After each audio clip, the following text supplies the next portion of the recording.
Izin Pak. Ya, silakan kalau ada pertanyaan. Ini sebetulnya menarik untuk kita diskusikan ya. Silakan. Izin Pak dari Oveni Pak. Iya, silakan Pak Oveni. Ini Pak, ini tadi sedikit ada pertanyaan tentang rangkaian ini. Yang pertama tadi Bapak tadi bilang begini, ketika kita tekan itu saklar, itu lampunya langsung nyala gitu. Nah pertanyaan pertama saya Pak, apakah tidak butuh ya beberapa sekon atau milisekon sehingga lampu itu baru bisa hidup atau langsung saja? Yang kedua Pak, di rangkaian ini kan ada 0,25 ampere ya. Nah, jadi artinya lampu itu akan hidup selama 4 jam. Nah, misalnya kita sudah pakai 0,25 ampere. Nah, artinya 3 jam lagi. Nah, di selama 3 jam itu apakah lampunya ada perubahan misalnya dari segi terang atau redup di tahap misalnya di yang selanjutnya misalnya 0,25 di jam yang kedua apakah lampunya sama terangnya misalnya di 0,25 ampere di jam pertama dengan jam kedua dan seterusnya Pak. Sekian Pak. Baik, pertanyaan yang luar biasa. Ini sangat sering kita jumpai ya. Jadi seperti ini. Yang pertama pertanyaan tadi, apakah tidak terdapat delay ketika kita menghidupkan lampu? Jadi seperti ini. Sekarang saya ingin menjawabnya. Saya buatkan di sini. Ini sumber saya buat lagi.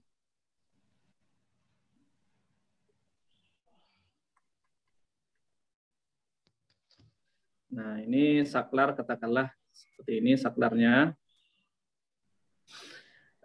Jadi seperti ini sumber misalkan 1 ampere, 4,5 volt, ini 0,25 ampere lampu ini bebannya.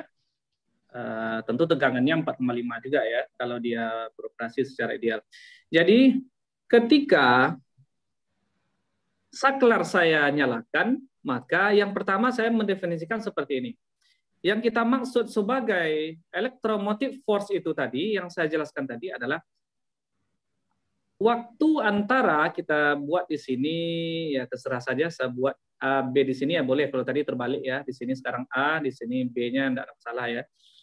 Waktu dari kutub A ini untuk mencapai kutub B ini terjadi secara sangat cepat.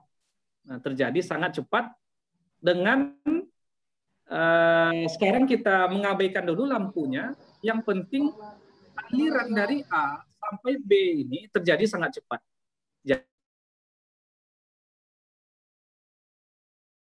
Jadi sekarang saya menjawabnya yang pertama adalah ketika lampu ini belum menyala, saklar sudah kita putus nih, ketika lampu ini belum menyala, ada kemungkinan arus itu sudah sampai di titik B. Kenapa? Karena ini juga dipengaruhi oleh jenis lampu yang kita gunakan. Contoh, misalkan jenis lampu pijar ya, jenis lampu pijar seperti ini. Jenis lampu pijar seperti ini, yang lampu yang model lama dulu itu untuk memanaskan kabel filamen ini perlu waktu beberapa detik. Nah, bisa dipahami maksud saya ya. Sehingga lampu ini baru kita lihat menyala setelah bukan beberapa detik, beberapa milidetik untuk memanaskan kawat ini atau filamen daripada kawat pijar ini. Nah, walaupun kawat pijar ini belum menyala, tetapi arus sudah sampai di titik B. Nah, yang dimaksud dengan electromotive force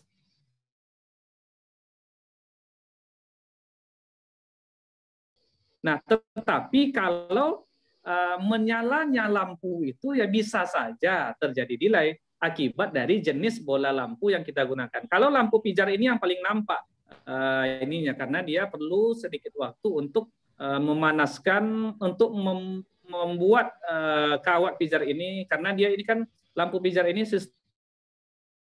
saya share screen lagi. Jadi sebagaimana yang saya sampaikan adalah delay bisa saja terjadi, tetapi disebabkan oleh jenis lampunya. Atau misalnya lampu LED. Kalau lampu LED, nah ini valence band-nya sudah pernah saya jelaskan. Ini valence band, ini conduction band. Conduction band. LED itu kan bekerja dengan cara mempamping, kita pompa elektron sini dari bawah, dari valence band ini ke atas. Nah, kemudian semakin banyak kita pompa dia dengan energi potensial baterai, energi potensial sumber, lalu akan terjadi proses rekombinasi. Jatuhnya elektron dari atas ke bawah ini akan menghasilkan energi foton atau energi cahaya, ya, HF. Nah, artinya proses pumpingnya ini juga akan menghasilkan delay sedikit. Nah, ada delay beberapa milisecond yang sangat sedikit, ya. Artinya apa? Di sini delay lampu yang kita lihat itu sebenarnya bukan diakibatkan oleh aliran elektron. Kalau aliran arus, aliran muatan pada rangkaian itu sangat cepat. Tetapi kalau menyalanya lampu itu disebabkan oleh konstruksi dari lampu itu sendiri. Nah, jadi sekarang kalau ditanya apakah delay ketika terjadi delay ketika kita menghidupkan lampu, Pak, kita tekan saklarnya, kalau nyala lampunya ya bisa saja delay akibat dari lampu itu sendiri. Tetapi kalau aliran arusnya tidak ada, bisa dikatakan delay-nya tidak ada, sangat cepat aliran arus listrik. Semoga clear di sana, ya. Nah, kemudian pertanyaan yang kedua, bagaimana dengan tingkat terang lampu ini ketika kita nyalakan? Konsepnya adalah selagi cukup 0,25 ampere, 0, ampere itu arus itu kan juga menyatakan jumlah daripada muatannya. Jadi arus itu juga menyatakan jumlah dari muatan.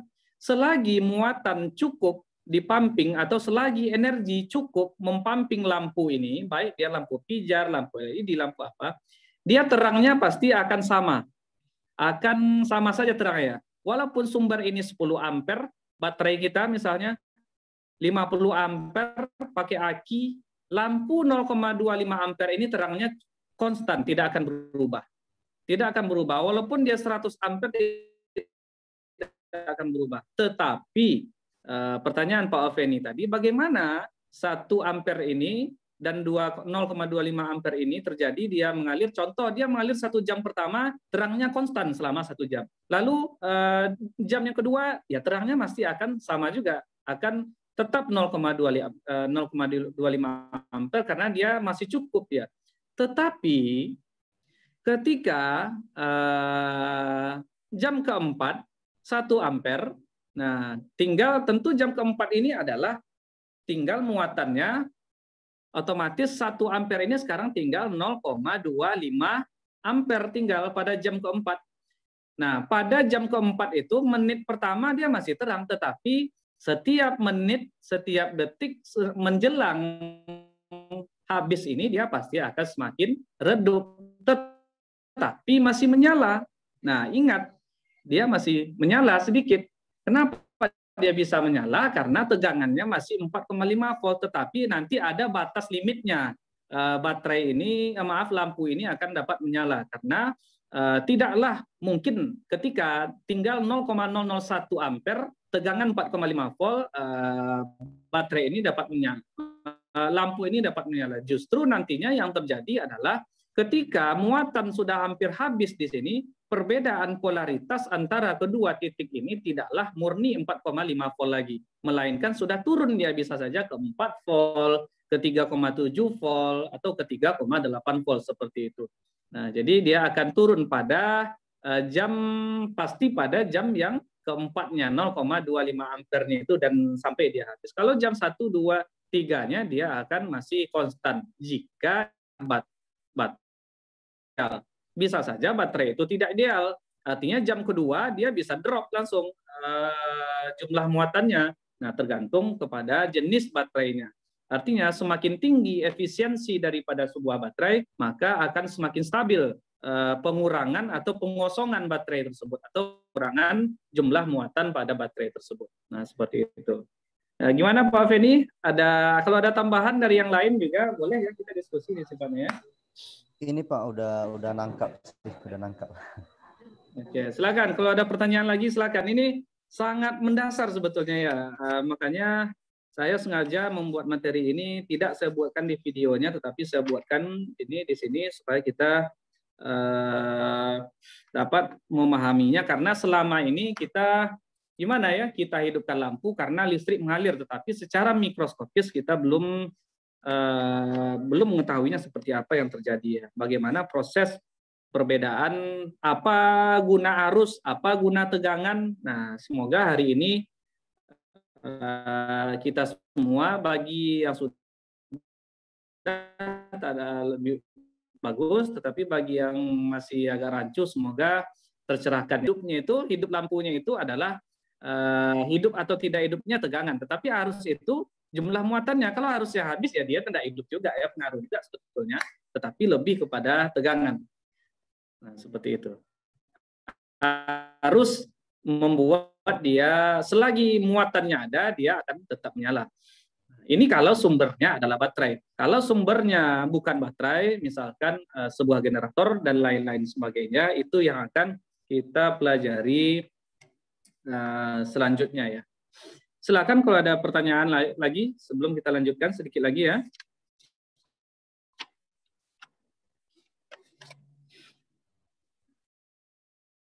Tanya, Pak. Ya, silakan Pak. Segini. Iya, nggak bisa nih, rusak. Apa tadi yang tentang GGL induksi atau E itu beda dengan V, Pak ya. Kalau dia ideal berarti sama. Ya. Ini saya pernah ini Pak dulu baca di buku-buku itu tentang apa namanya tegangan setelah mengalirkan arus, apa istilahnya tegangan jepit tuh. Ibu, itu hubungannya bagaimana Pak dengan E yang bukan ideal itu Pak? Ini kan kalau E ideal sama dengan V. Kalau yang nggak ideal, apakah itu yang dimaksud tegangan jepit atau gimana itu Pak? Nah iya, benar sekali. Itu adalah tegangan jepit E, GGL. GGL itu tadi kita definisikan sebagai tegangan yang terjadi di saat rangkaiannya mengalir atau rangkaiannya tertutup. Itu kita sebut sebagai GGL atau tegangan jepit ya. Tetapi kalau sumbernya ideal, nilai tegangan jepitnya itu atau GGL-nya itu sama dengan V-nya ya, sama. Oh iya Pak, makasih Pak. Ya, sama-sama Pak Priyo.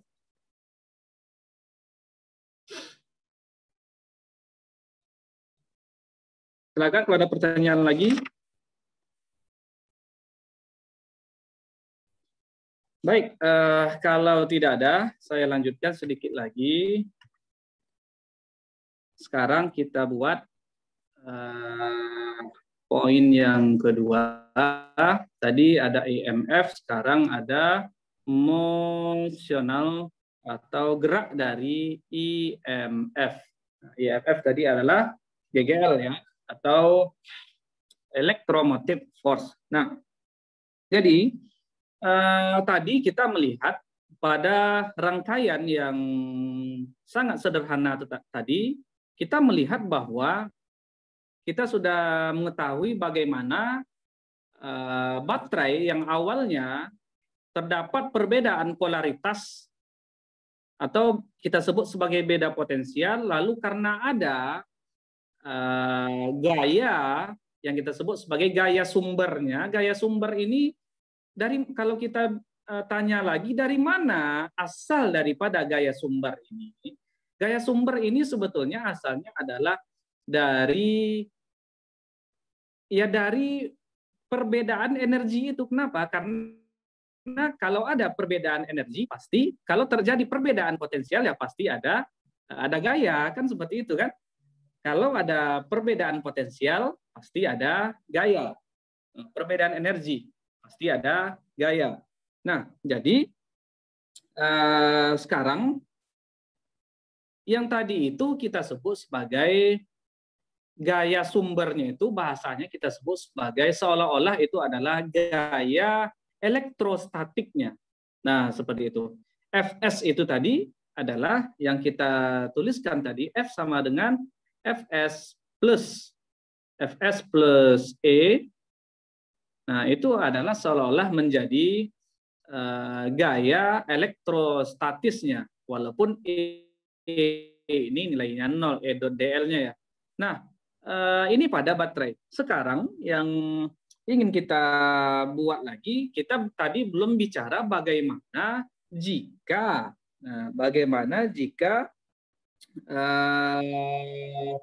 jika kalau tadi kan pada sebuah baterai itu kita langsung menyambungkan kawat kita pada kedua baterai tersebut, pada kutub positifnya dan pada kutub negatifnya.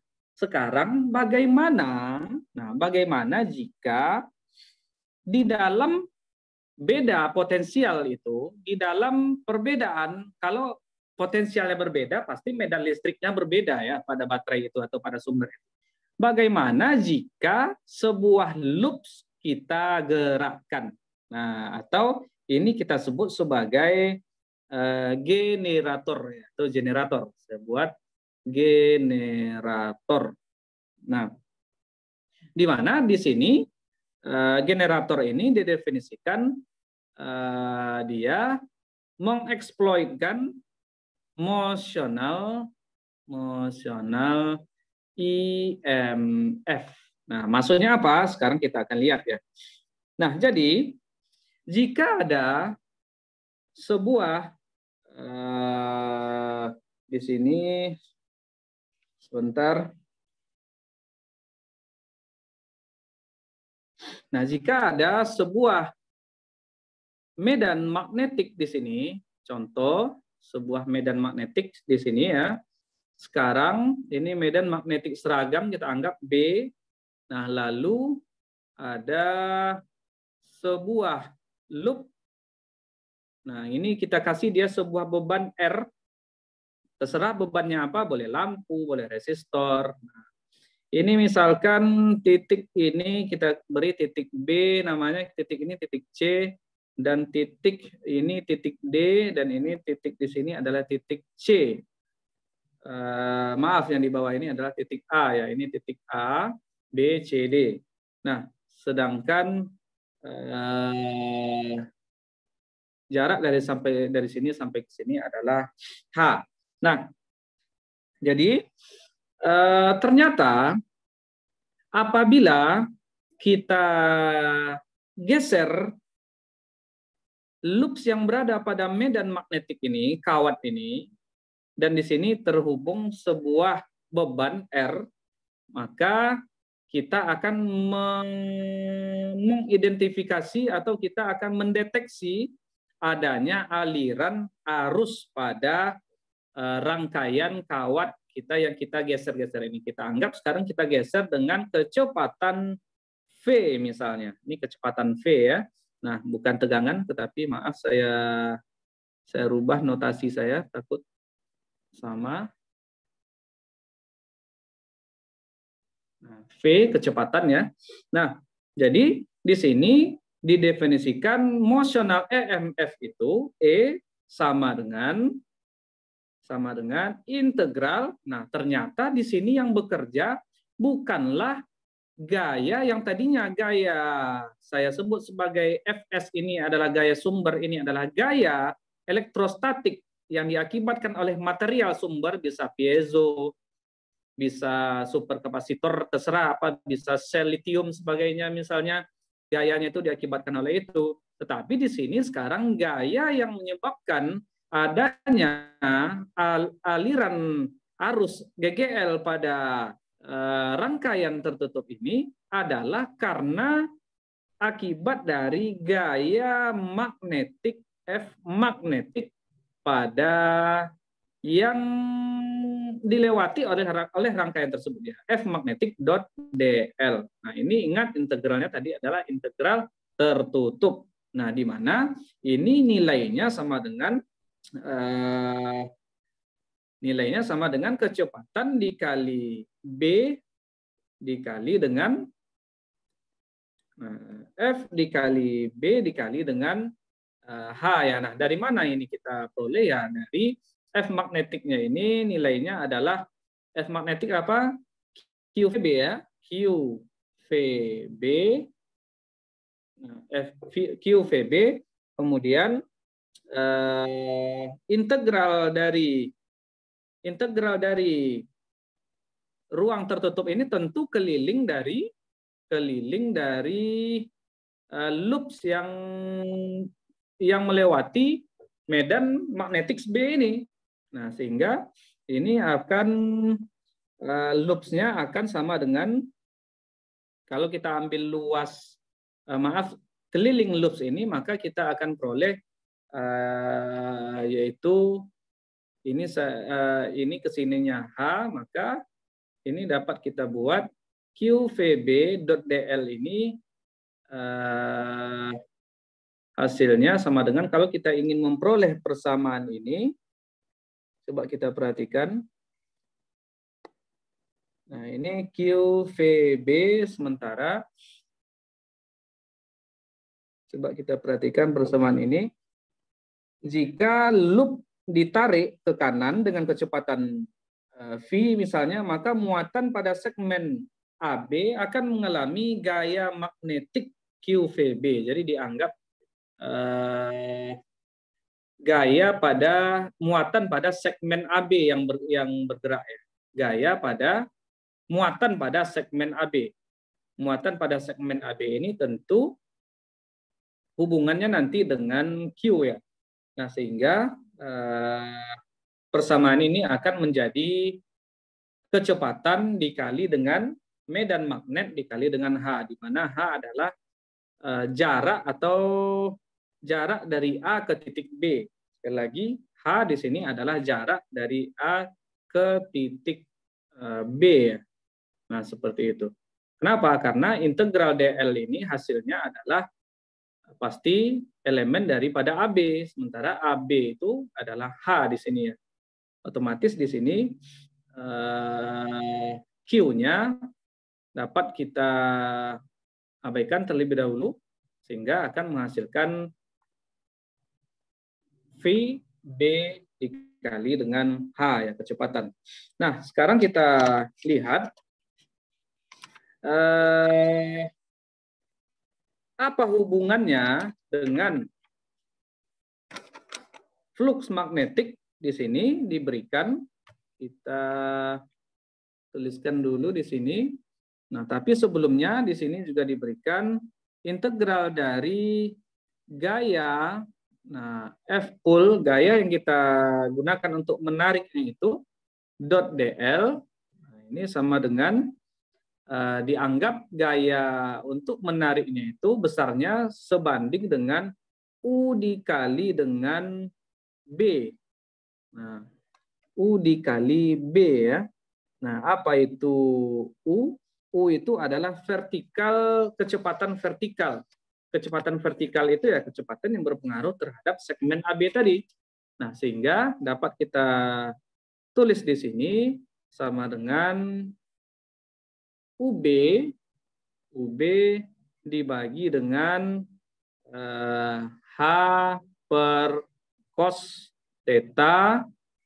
Sebentar, ini saya hapus.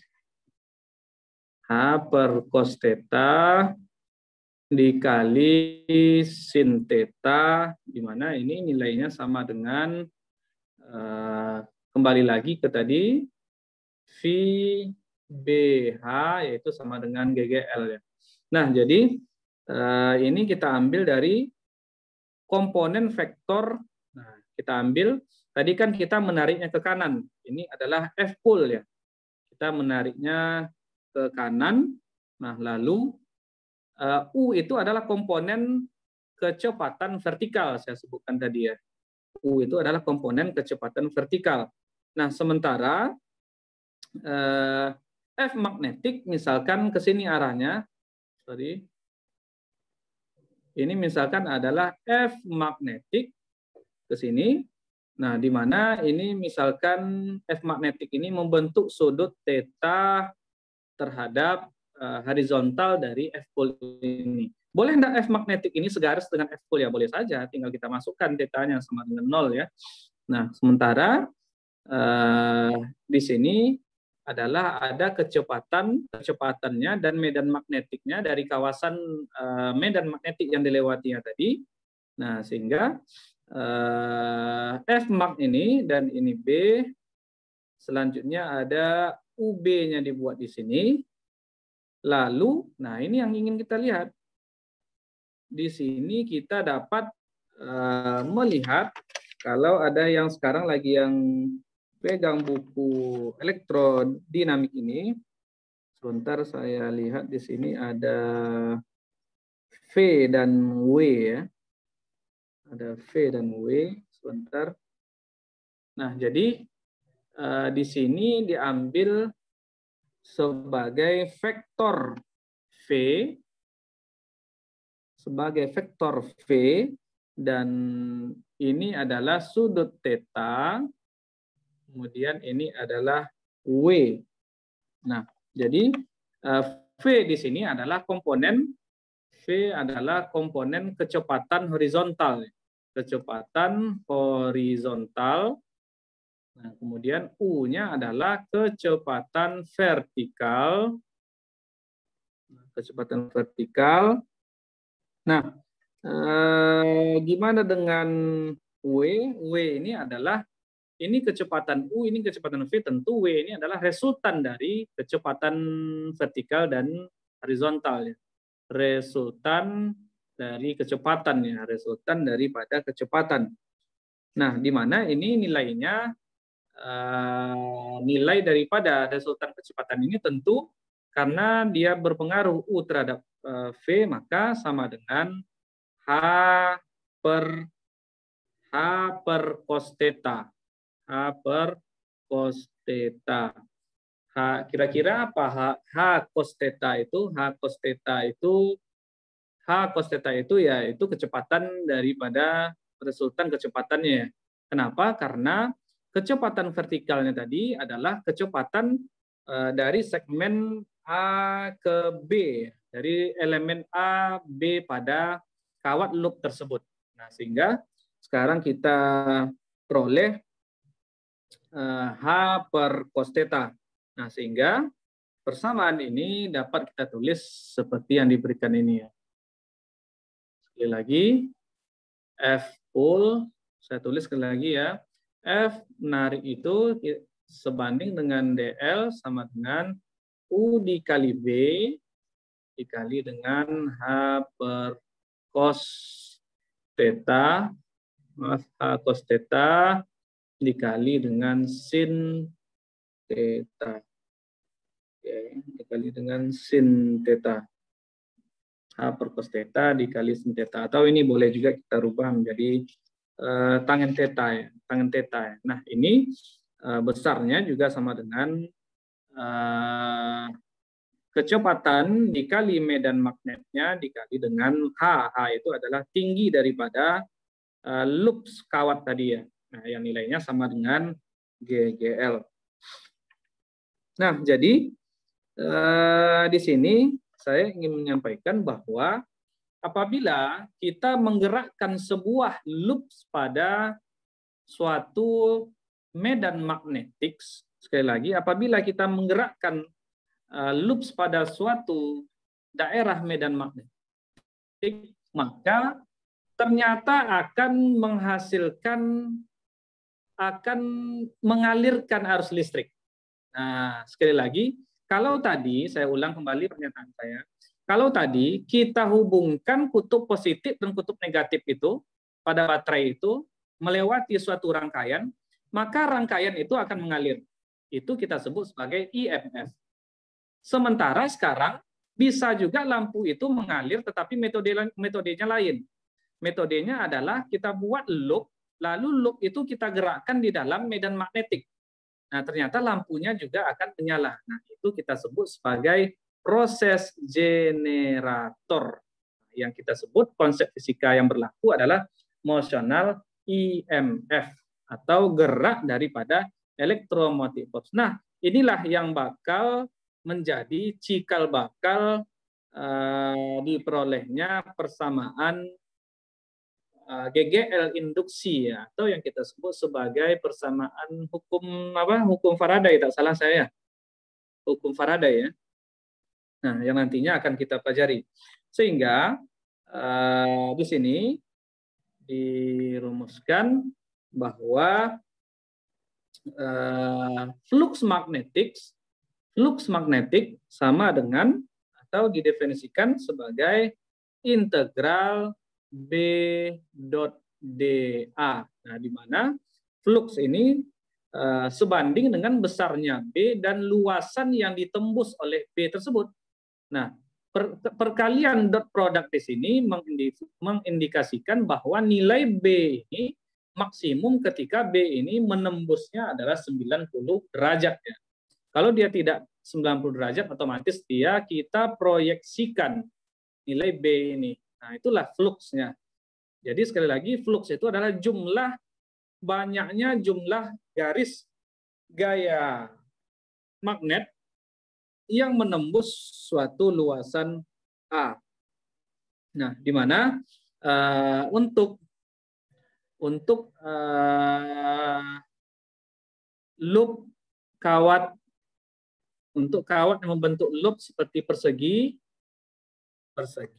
fluxnya sama dengan integral dari BDA otomatis B integral DA ya. DA-nya kalau dia persegi otomatis panjang kali lebarnya ya. Panjang kali lebarnya otomatis tadi kan seperti ini ya. Seperti ini. Nah, ini A, B, C, D, ini adalah H. Nah, sekarang ini adalah kawasan medan magnetiknya. Yang kita ambil itu hanya yang memasuki kawasan medan magnetik saja. Nah, misalkan ini jaraknya adalah X misalnya. Nah, otomatis luasnya sekarang adalah luas wilayah yang saya arsir ini adalah X dikali H. Nah, sehingga flux magnetiknya untuk kawat yang persegi itu adalah BXH, atau dapat juga saya tulis BHX ya. Nah, seperti itu ya. Kalau dia membentuk sudut ya tinggal kita coskan dia karena dia dot product. Nah, jadi selagi loops itu bergerak otomatis, jadi sekarang kan loops itu bergerak. Nah, bagaimana? Apa yang terjadi? Kalau loops itu bergerak, otomatis jumlah gaya yang menembus luasan A ini tentu juga akan berubah. Nah, itu esensinya. Sehingga kita dapat menuliskan D flux perubahan flux magnetik per waktu atau perubahan banyaknya garis gaya magnet yang menembus luasan A itu setiap waktu. Kenapa dia berubah-berubah, Pak? Ya karena loops itu kita gerak-gerakkan. Otomatis berubah-berubah terus ya, jumlah garis gaya magnet yang yang menembusnya. Nah, ini nilainya sama dengan BH dikali dx per dt. Karena ini kan kita tarik ke kiri ke kanan ini, ke kiri dan ke kanan. Kalau kita tarik ke kiri dan ke kanan, otomatis nilai X ini kan berubah-berubah ya. Nah, bisa X-nya segini, bisa X-nya membesar, bisa X-nya kecil. X-nya akan berubah setiap waktu. Bagaimana dengan H? Kalau H ini konstan, karena H ini adalah tinggi loops ini. Semoga bisa dipahami sama-sama ya. Nah, dx per dt, sehingga ini sama dengan negatif BHV. Nah, jadi tak usah dirisaukan kenapa ada jumlah, ada negatif di sini, tak ada masalah. Negatif di sini hanya mengindikasikan tanda ketika kita menarik di sini, artinya ketika X ini kita bawa ke kiri, ke negatif, maka flux ini bertambah. Ketika X ini kita bawa ke kanan, maka X-nya positif, maka maaf, X-nya akan berkurang menjadi negatif ya. Maaf, sekali lagi saya jelaskan, kalau loops ini saya bawa ke kanan, X-nya kan akan berkurang nilainya, menjadi negatif ya, otomatis fluxnya juga akan berkurang. Apabila kita bawa ke kiri, dia akan bertambah X-nya, dia akan juga positif. Nah, seperti itu ya. Nah, ini cuma mengindikasikan tandanya saja. BHVV ini adalah kecepatan pergerakan loops. Lagi V sama dengan kecepatan pergerakan loop di dalam medan magnetik B. Nah, sehingga dari sini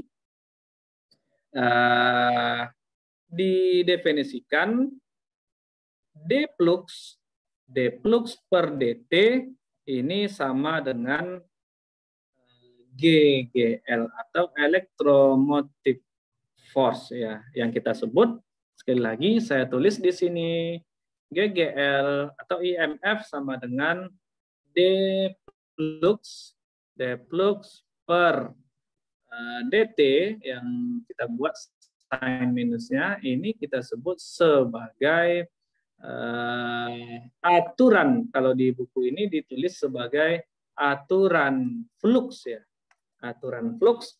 Nah, yang nantinya ini erat hubungannya dengan hukum Faraday. Tapi saat ini kita belum mempelajarinya. Nah, dari sini kita akan lihat nanti. Baik, sepertinya waktu sudah habis ya. Untuk kali ini kita cukupkan sampai di sini bahasan kita, tetapi ini masih ada 3 menit. Silakan kalau ada yang mau didiskusikan atau mau ditanya, silakan.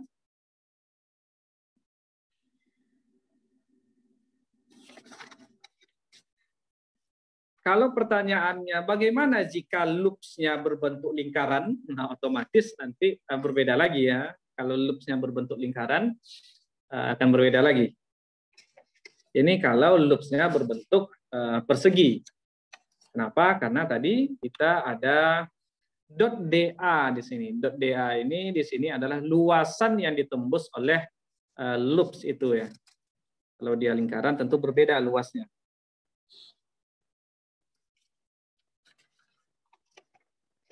Nah, jadi sebetulnya kalau mau lebih rinci lagi, bisa teman-teman baca pada buku ini, pada buku elektrodinamika ini ya. Ini sekitar halaman 300 sekarang ini. Jadi pada pertemuan berikutnya kita akan melihat tentang induksi elektromagnetik dari hukum Faraday. Nah, kita akan berangkat dari kasus loops ini ya.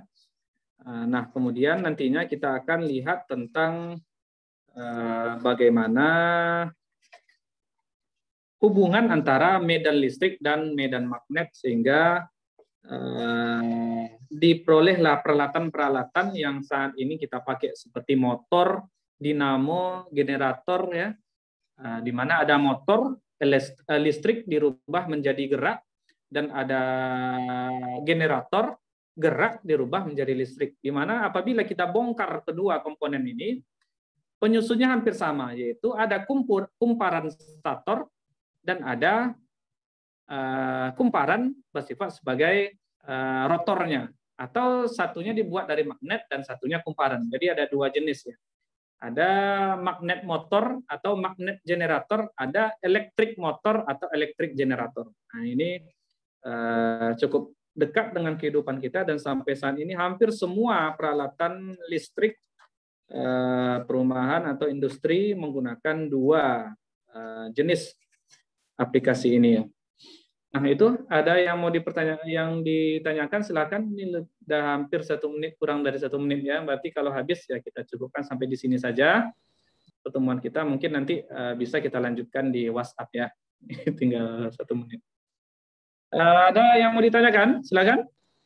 Tidak ada kayaknya, Pak.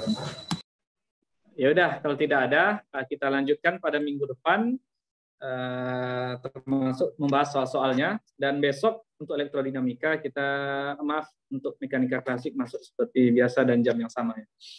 Itu yang dapat saya sampaikan. Lebih dan kurang saya mohon maaf. Assalamualaikum warahmatullahi wabarakatuh.